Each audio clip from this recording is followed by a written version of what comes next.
प्राध्यापक विनोद बागड्यांचा जय भीम. मित्रहो, आज आपण पाहतो महाराष्ट्रातील महानगरपालिकेच्या सार्वत्रिक निवडणुका 2026.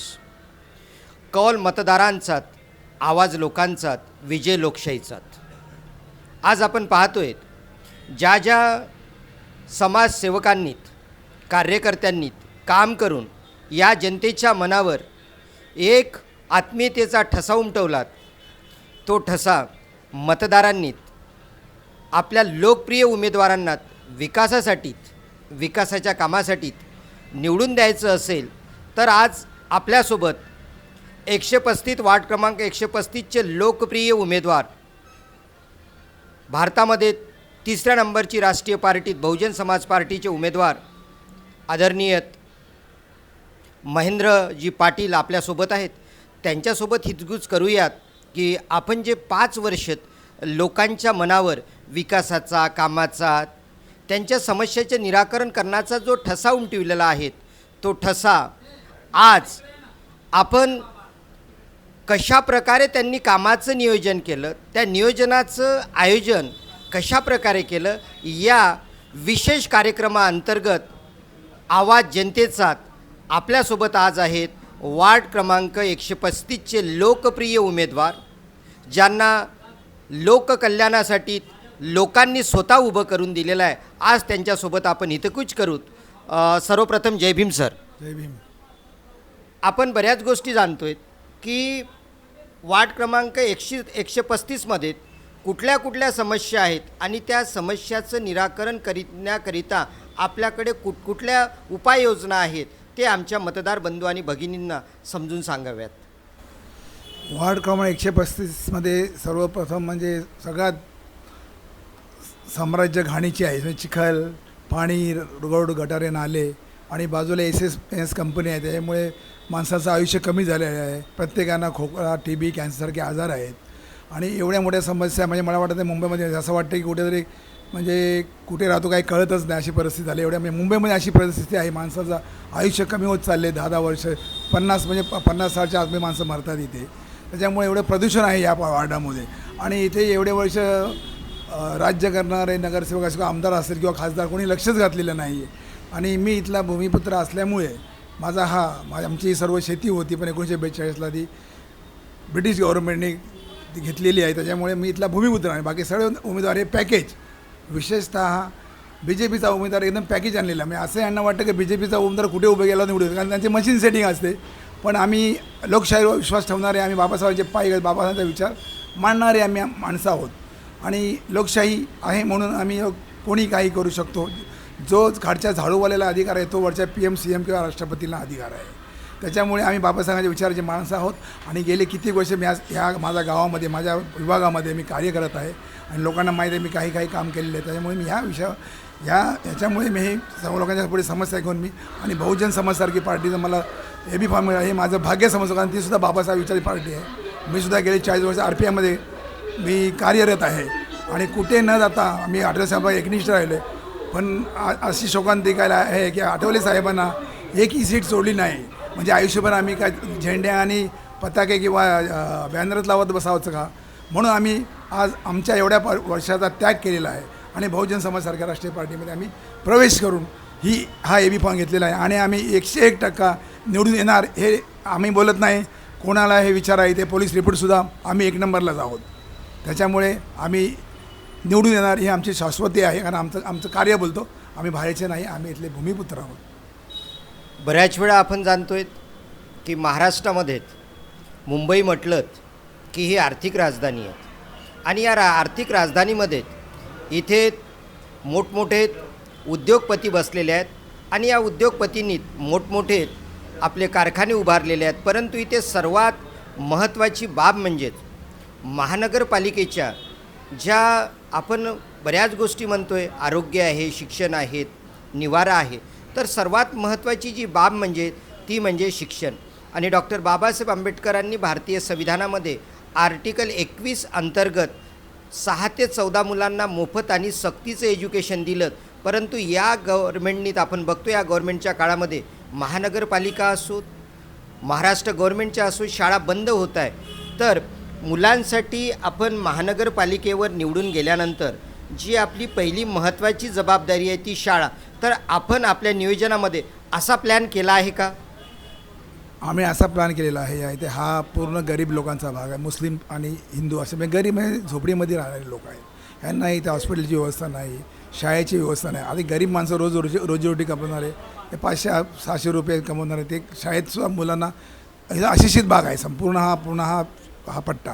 त्याच्यामुळे आम्ही असं ठरवलं, आम्ही जर निवडून आलो की सगळ्यात सर्वप्रथम एक शाळा तीसुद्धा BMC त्याच्यामध्ये Urdu medium, Hindi medium, Marathi medium आणि इंग्लिश कॉन्व्हेंट स्कूल हे BMCच्या ह्याने आम्ही ते सुरू करणार आहोत. आणि दुसरी गोष्ट म्हणजे इथे हॉस्पिटलचं काही नाही, त्याच्यामुळे छोटंसं हॉस्पिटल असेल, MD डॉक्टर एक असेल, एक MBBS असेल, एक MRO असेल आणि एक 4 परिचारिका वगैरे असतील. असं हे 2 मुद्दे विशेष म्हणजे आणि नाळे गटार जे आहे ते आम्ही करू.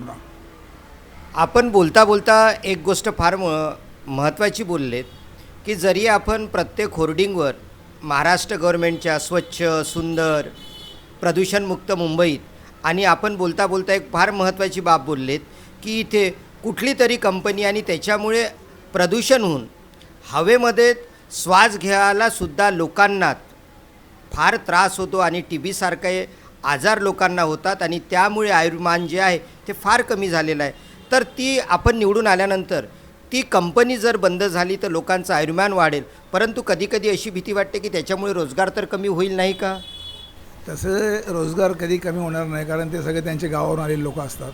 आमच्या स्थानिक रोजगारांचे आम्ही भूमिपुत्र, आमच्या लोकांना इथे एवढे मोठे BRCचे प्रकल्प आहेत, नेव्हीचे प्रकल्प, आमच्या लोकांना इथे रोजगारसुद्धा मिळत नाही. ही शोकांतिका आहे. आणि आम्ही लोक आयुष्यभर तेच आपले शेतीतच राहिली नाही आम्हाला, आम्ही काय करावं. आणि असे लोकांचे प्रसंग आहेत. तर SMS कंपनी जी आहे, आम्ही निवडून आल्यानंतर 99% प्रयत्न करू ही कंपनी आम्ही बंद करणार. आणि फार महत्त्वाचं आहे की म्हणून त्यांनी आव्हाने केलेलं आहेत की ज्यांनी 10 ते 40 वर्षापासनं काम केलेलं आहे ते इथले भूमिपुत्र आहेत. आणि भूमिपुत्राला जर आपण निवडून दिलं, असंख्य लोक येतात जातात, परंतु भूमिपुत्राला इथे प्राथमिकदर्शी ज्या समस्या आहेत त्या भूमिपुत्रांना माहीत होते. सर्वात महत्त्वाची जी समस्या आज आपण पाहतोय ती म्हणजेच आरोग्य, शिक्षण आणि खास करून लोकांसाठी लोकांकरिता चालविलेलं राज्य म्हणजे लोकशाही. आणि या कुठेतरी आपल्याला पाहता असं होत आहे की फक्त आणि फक्त ज्यांच्याकडे नोट आहे त्यांनाच वोट आपण म्हणतोय, परंतु भूमिपुत्र असल्यामुळे लोकांचा कल तुमच्याकडे किती आहे सर आता सध्याच्या परिस्थितीत? सध्याच्या परिस्थितीत आता ते पोलीस रिपोर्टसुद्धा सांगतात की आम्ही 1 नंबरला आहे. तर त्याच्यामुळे आम्हाला काय टेन्शन नाही आहे, कारण आम्ही आमचं कार्य बोलतो. माझा एक लहान भाऊ इथे गेले 35 वर्ष आमच्या ऑफिसमध्ये पडलेला, हे 1945चा ऑफिस आहे. तो म्हणजे प्रत्येक रात्री 12 वाजतासुद्धा तो लोकांना आजही तो मदत करतो आहे. इथे पॅकेज येतात, आता जसा बंदसारखा माणूस BJPने बाहेरून पाठवला. अरे लोक म्हणजे त्यांचे कार्यकर्ते काय आयुष्यभर ते पोस्टर बॅनर लावणार का? म्हणजे ही काही लोकशाही आहे की हुकुमशाही चालू आहे? तिथे एखाद्या आमचा एक अपक्ष उमेदवार आहे, ह्या बंदसारख्या माणसाने त्यांना जबरदस्ती सीट मागे घ्या, पोलिटिशियन उचलून नेते. ही काय लोकशाही आहे का? माझ्या मते हे लोकशाहीला हा घाण आहे. लोकांनी समजून बाबासाहेबांचं संविधान इथं जिवंत राहिलं पाहिजे. त्यांनी जो हक्क दिलेला आहे आणि इथं 70% लोक OBC आणि मुस्लिम समाजाचे आहेत, SC समाजाचे आहेत. इथं UPचा बराच, मी जे बोलतो त्याचं कारण एवढं आहे, जसवार समाज आहे इथे कमीत कमी 2000 रूम आहे. 2000 मध्ये 2 4,000 वोट, 4 ना आम्हाला 3 जरी भेटले तर आम्ही विन आहोत. आणि आमचे RPIचे वोट आहेत. माझा लहान भाऊ इथे शब्बीर आहे, त्याचे वोट आहेत पर्सनल 1200-1500.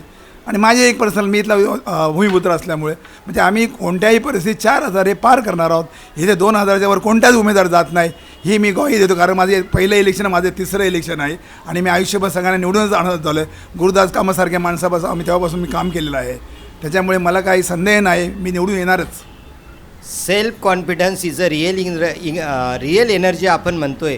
खरंच आत्मविश्वास, आत्मविश्वास आणि महेंद्रजी पाटील यांच्याकडे आत्मविश्वास आहेत, कारण भारतातल्या नंबर 3च्या पार्टीचे ते लोकप्रिय उमेदवार आहेत. मला एक गोष्ट फार महत्त्वाची जाणवतो आहे, आपण पाहतो आहे की बहुजन समाज पार्टी यांनी जे भूमिपुत्राला तिकीट देऊन तुमच्यावर एक प्रकारची फार मोठी जबाबदारी दिलेली आहे. ती जबाबदारी पेलवताना तुम्हाला कुठल्या कुठल्या अडचणी येणार आणि त्या अडचणींना तुम्ही कशी मात कराल, तर ते थोडंसं मला समजून सांगा. आता मी गेले 40 वर्ष रिपब्लिकन पार्टी ऑफ आठवले गटामध्ये काम करतो आहे. मी कुठेही अजून गेलो नाही, कुठल्या पक्षात गेलो नाही, कुठल्या पक्षात आलो नाही. कारण मला बाबासाहेबांचा मी पाईक आहे, बाबासाहेब विचारांचा मी लहानपणापासून त्याच विचाराचा एक सामान्य नागरिक आहे. बाबासाहेब आज लोकशाहीमध्ये बाबा जो अधिकार सर्वांना समानता, बंधुत्व, स्वातंत्र्य, समता, बंधुत्व आणि शिका, संघटित संघर्ष करा, हे बाबासाहेबांचे 6 विचार आहेत. त्याच्यामुळे हा पक्षाचा मला फार मोठा अभिमान आहे. आणि बाबासाहेबांचा विचाराचा मी एक उमेदवार असल्यामुळे मला असं माहीत आहे की बाबा बहुजन समाज पक्ष हा राष्ट्रीय पक्ष आहे. राष्ट्रीय पक्ष म्हणजे इंडियामध्ये नंबर 3चा पक्ष आहे. आणि त्याचं मला तिकीट भेटलं म्हणजे मला असं वाटतं आता SC, ST, OBC आणि दलित मुसलमान यांची मला वोट 101% मिळणार. आणि त्याच्यामुळे जर हा सर्व समाज पकडला, OBC, मुसलमान, दलित, तर इथे 85% लोक होतात. त्याच्यामुळे मला काही संदेह नाही, मी 101% निवडून येणार आणि मी बाबासाहेबांचे विचार पुढे घेऊन जाणार आहे. आपण पाहतोय बऱ्याच वेळात डॉक्टर बाबासाहेब आंबेडकरांची जी विचार प्रणाली आहे ती समतेवर आधारित आहेत, न्यायावर आधारित आहे. तर या 135च्या लोकांना आपण कुठल्या प्रकारची भावनिक साथ घालणार आहे? माझी भावनिक साथ अशीच असेल, ते सुविधा इथे गेले कित्येक वर्ष समाजवादी पक्षाचा नगरसेवक, गेल्या वेळेला इथे समीक्षा सगळे ही शिवसेना उभाटाची निवडून आलेली कॉर्पोरेटर. इथे गल्ल्या एवढ्या घाण गटारं तुंबलेली आहेत. पाण्याचा प्रश्न आहे. पाणी तर मी किती 1997 मी तिकडून पाणी आणून दिलेलं आहे. रेल्वेची क्रॉसिंग करून पाणी आणलेलं, रेल्वेची एनओसी कोणाला मिळत नाही. ती बाबासाहेबांनी मला जो अधिकार त्या आधारे मी ते रेल्वेची एनओसी आणून मी ते पाणी आणून दिलेलं आहे. त्याच्यामुळे मला काही, मी सामान्य कार्यकर्ता जर असतो मी तेच काम करणार आणि निवडून आलेलं आहे तर दुप्पट काम करणार. त्याच्यामुळे मी म्हणतो लोकांना माझं भावनिक आव्हान असं आहे की माझ्यासारखा उमेदवार इथं म्हणजे माझ्या लेवलचा सुद्धा उमेदवार कोण नाही. जेवढा माझा अनुभव आहे 40 वर्षाचा, असा एकही उमेदवार नाही जे मी काही नसताना की जे कार्य केलेलं आहे हे लोकांना सर्वांना माहिती आहे. त्याच्यामुळे मीच निवडून येणार हे मला सांगायचं आहे. मी मतदार बंधू भगिनींना अशी विनंती करतो की बहुजन समाज पार्टी हत्ती या निशा नंबर 3चे बटन दाबून, हत्ती या निशा बटन दाबून मला विजयी करा आणि मला विजयाचा सेवा आणि तुम्हाला लोकांचा सेवा करण्याची मला संधी द्यावी, ही माझी सर्व मतदार बंधू भगिनींना आवाहन करते. आपल्यासोबत होते वार्ड 135मधून लोकप्रिय उमेदवार ज्यांनी 40 वर्षेत या 135 प्रभागाची तन मनानी सेवा केली आणि त्यांनी भावनिक साथ आपोआपच आहे की आपण सेवा करतोय तर मला परत ऊर्जा मिळावी आणि ही ऊर्जा लोकांमार्फत मिळावी आणि मला महानगरपालिकेवर पाठवावी, अशी भावनिक साथ आदरणीय बहुजन समाज पार्टीचे लोकप्रिय उमेदवार महेंद्रजी पाटील यांनी जे अतिशय लोकांसोबत, ज्या लोकांच्या समस्या, या समस्येचं निराकरण कसं होईल याबाबत आपल्यासोबत चर्चा केली. धन्यवाद. जय भीम. नमो बुद्धाय. प्राध्यापक विनोद बागडेसह व्हिडिओ जर्नलिस्ट प्रीतम मानकर. जय भीम, जय भारत, नमो बुद्धाय. आप देख रहे हैं लॉर्ड बुद्धा टीवी.